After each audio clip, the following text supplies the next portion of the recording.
they've fallen into that, just reporting any kind of outrageous, and I think he enjoys it. I think 3 in the morning he's there, how can I get them all upset now? And they're the enemy of the people, and then, you know, Wolf, Blitzer, and all of them go crazy and shave their beards and set their hair on fire, and then, oh, look what he said about us now. And we've always been, the reporters here, we've always been called names. If we haven't been called names, we probably aren't really doing our job.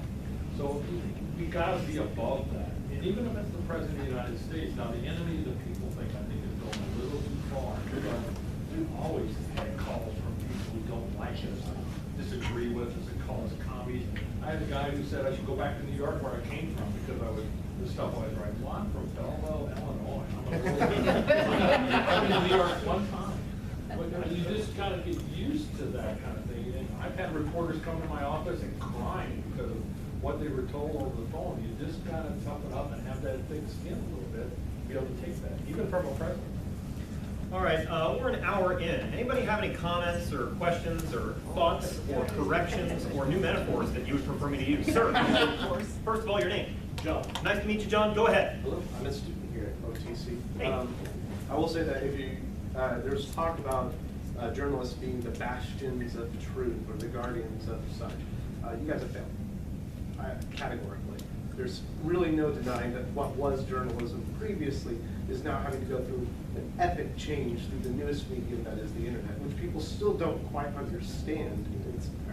I work in cybersecurity. Part of my job is to define, or at least to figure out what is false, what is fake, what people are trying to deceive the CEO of a multi-billion-dollar corporation so they don't steal things from us. I'm very, very intimately familiar with truth, objective truth, anyway.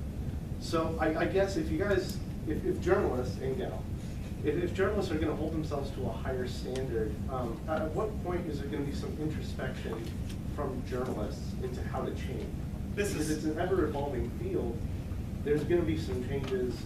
Where have you guys seen that in your field so far, and do you guys see more changes in the future? This is such a fantastic, John, right? Yeah. This is such a great question. To what extent, we'll start with Alissa, but anybody, please jump in. To what extent are journalists responsible for, how did he phrase it, the cratering of trust in media? I think, yes, very good question. So something someone brought up before was about the profits that journalism, we struggle to make profits, and the way to do it is to get more clicks because that helps advertisers, helps stocks. And I think there's a lot of changes happening in the journalism industry right now. A lot of it has to do with the transition from traditional print or broadcast media into more digital companies. And I think sometimes companies lose sight of what is should be the basis of journalism, which is just good reporting, caring about your community, and writing about issues that matter when you are too busy chasing clicks. And I think ultimately, there was pivot to video, which didn't work, and there's going to be pivots to other things that I think ultimately will not pan out either. I think it's just going to take time for companies to realize that maybe good reporting is what builds audience and not necessarily these sort of newfangled techniques or SEO and things. Maybe that's an unpopular opinion for media companies. Anybody want to add to that? I want to ask John a question. Where have we failed? Tick off a couple areas where you think we might have failed. Yeah. So the major companies, and possibly this is a profit-driven thing, I still believe in the intrepid reporter. I still think that there are individual reporters who are dedicated to describing events that occur, which is at the heart and soul of what the industry, or what the industry used to be, and what the journalist, as a person, as kind of an idea, a thought, form is in itself. But however, that being said, I think the profit model has changed things from the top down. I think that editors' rooms and large boards have changed what responsibilities they're introducing their reporters to do. A lot of that information was kind of seen in the Veritas leagues, where you had people who were higher up in the media companies kind of laughing at the idea of an intrepid reporter, somebody who is just describing the facts. That's not what larger companies are looking for. Readers are generally disappointed by that, which just leads into the democratization of information, the democratization of sources. You're seeing a balkanization. I think it's a democratization because people are able to choose and say, I don't like where this large group is going. I'm going to find individual reporters who I like Tim Pool or other kind of places like that. That's a good point. Right out of the gate, John. Yeah, really outstanding good. question. Another question, sir. Your name? Jacob. Jacob. Your floor. So, how can we truly trust reporting if sources are anonymous? How can we get to sources? Anonymous sources, that's a fantastic question. Dan, Nathan, let's start with Nathan. Nathan, how can we trust reporting built on anonymous sources? Well, I would say the first thing that, I mean, you have to try to find someone that has sourced it. If you can, from a journalist standpoint, anonymous sources are, for whatever ethical reason, they can't reveal their sources. So it's very hard to try to trust someone that, or a person that is an anonymous source. I don't think there's any level of,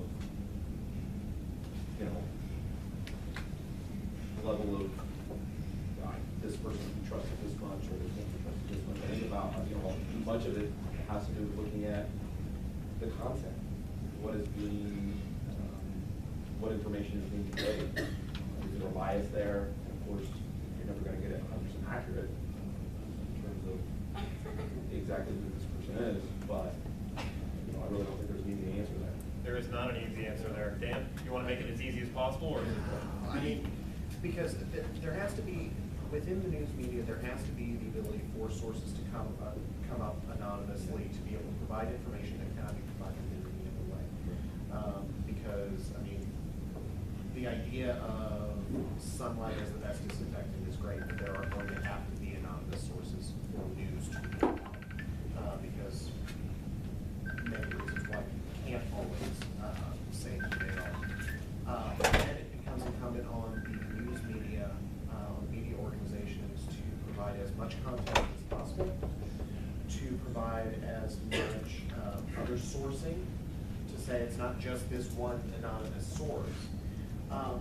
It does come down to a level of trust, which unfortunately we don't have any high level of trust for the media, but we're not going to know everything and all of the time, and we're going to have to look for as much secondary material to back up that information. May I suggest we put things on a different scale between, it's not binary between trust and not trust. It's not binary. It can also be described in terms of credibility. Some anonymous sourcing is pretty darn credible. That doesn't necessarily mean it's gospel, but it's pretty darn credible. We should take it seriously. Other times, as Dan said, if all we're doing is pointing at an anonymous source, and that's the article is anonymous said blah, then that's less credible, especially if it deals with things that are inherently outlandish. Anyways, fantastic question. Sorry to interrupt. Let's go, sir, with the dark hair. Yeah, your name first of all. Jack. Jack, go ahead.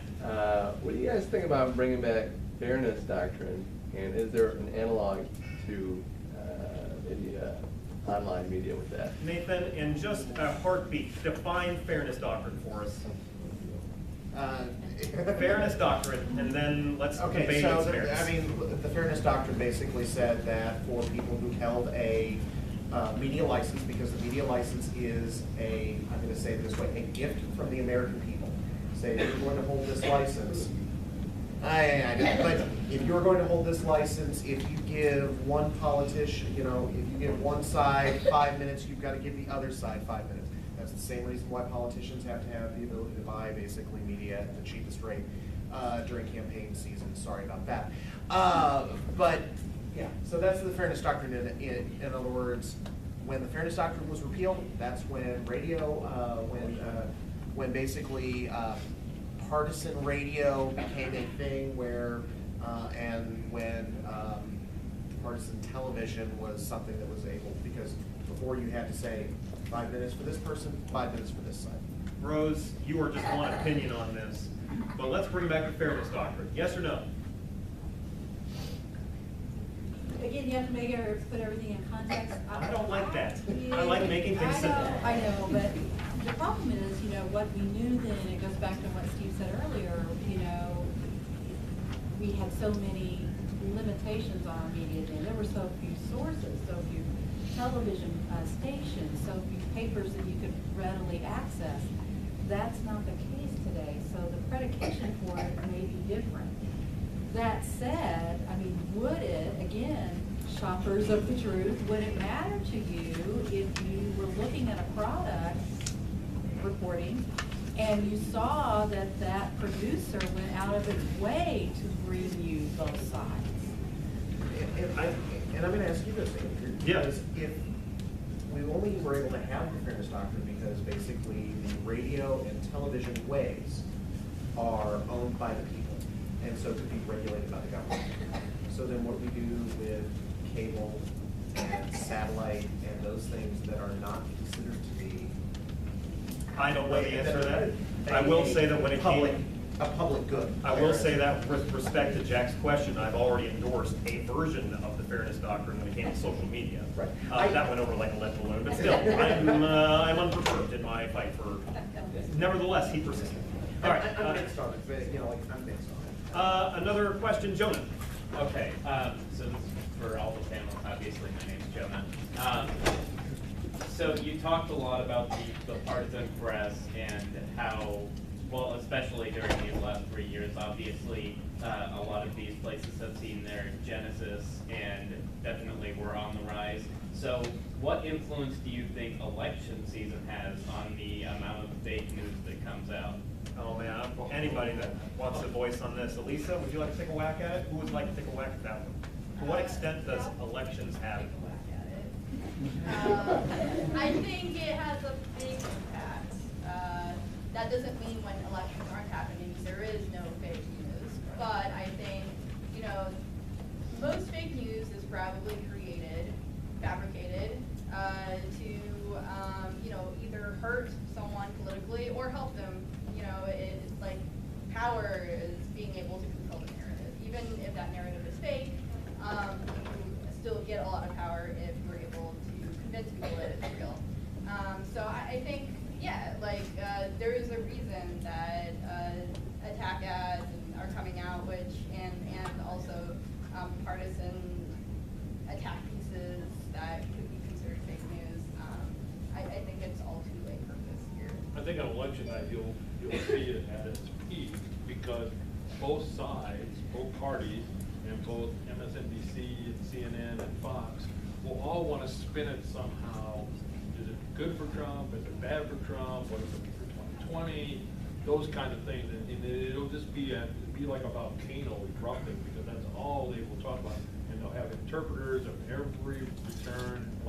And that Steve Korniacki has the little map that he circles, and he's got all this stuff.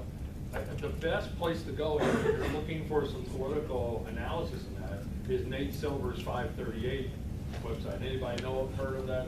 Is it 538 or 528? It's 538.com. That's probably the best place to go for middle of the road kind of, here's what we think is going to happen. The guy, I think he picked, I don't know how many presidents correctly until Trump. Didn't pick this one? No, he did not. But that's a good place to go. NPR and PBS are also good places for some neutral, down-the-middle reporting. I just think the PBS NewsHour is the best thing you can watch if you watch anything all day. Can we get another question from, let's do a female. We've taken a bunch of questions. Let's get a female. Go ahead. So this actually was something I thought of. I'm sorry, I don't remember the name of the guy who's in front of me. I'm Joe. Oh, hello. But you were talking about being part of cybersecurity and whatnot. So, well, part of the reason that fake news is propagated in a lot of ways is actually because of algorithms that social media websites and tech companies use, especially Google. Basically what happens is a positive feedback loop depending on what kind of content you consume. So if you primarily consume Salon and Raw Story or Breitbart and Turning Point USA, you will get more and more content that curates specifically to that and omits content that doesn't, that the program doesn't think that you'll like. I didn't get your name.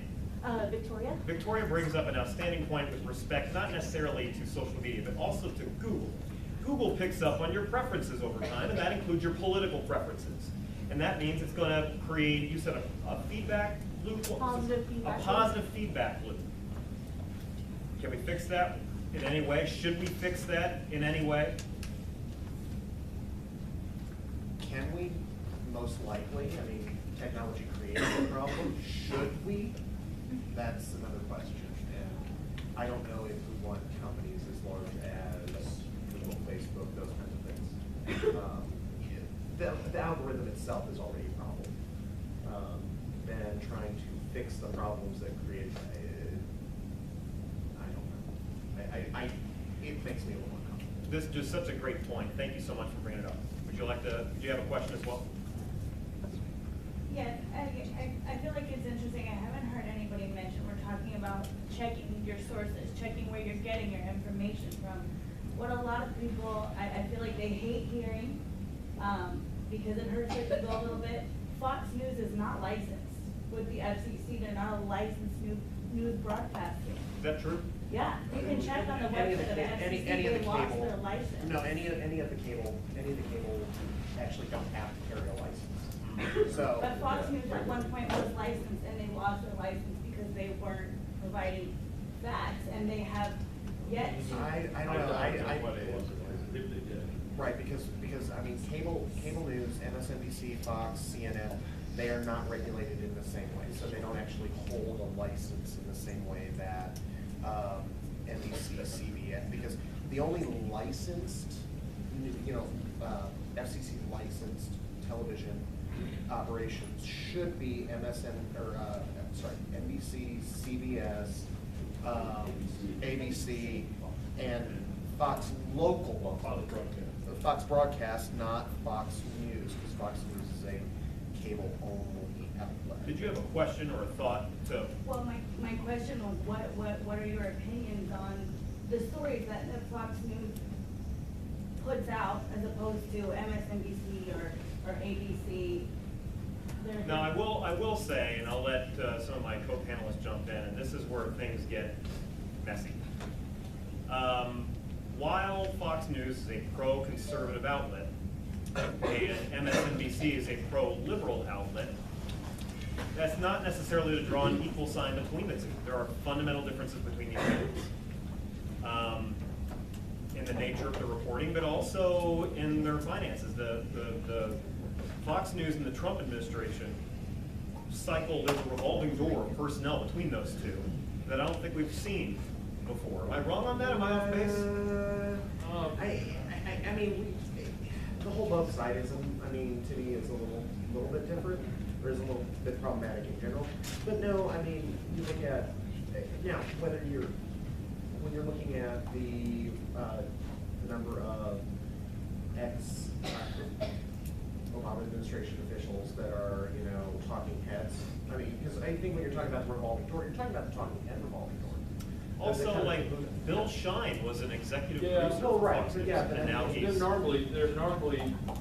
They're restricted almost to the White House press secretary kind of level. They don't get up into the administration. A lot of those people, Jody Powell and all that, were former reporters or former TV people. But now it has been, well, Trump dislikes Fox. So there's nothing, he can hire anybody he wants, he can appoint anybody. I think during the day, Fox is not bad. I've watched Fox during the day. I've watched Shepard Smith. I don't really have a big issue with him. He tries to keep things in the middle, but there's really nothing wrong with a conservative Can we talk about that? Because we brought it up here a moment ago, we were talking about Google. While that's true, you don't have Sean Hannity's or Rachel Maddow's